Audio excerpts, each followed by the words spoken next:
Nola parte hartu dezakegu prozesu honetan?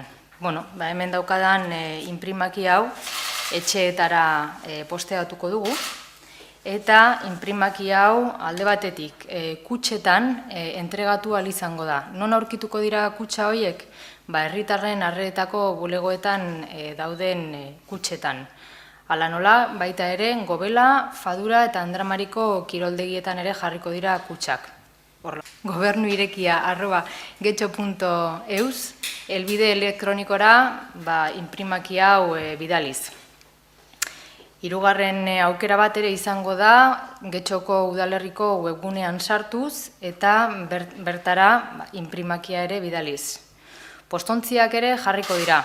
Alde digitala alde batera utzi dugu, orain alde presentzialari ere garrantzia emango diogu. Beraz, postontziak aurkituko dituzute, baita Algorta, Areta eta Bidezabaleko geltokietan.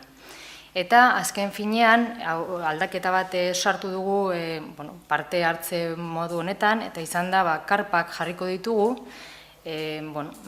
metro geltoki desberdinetan.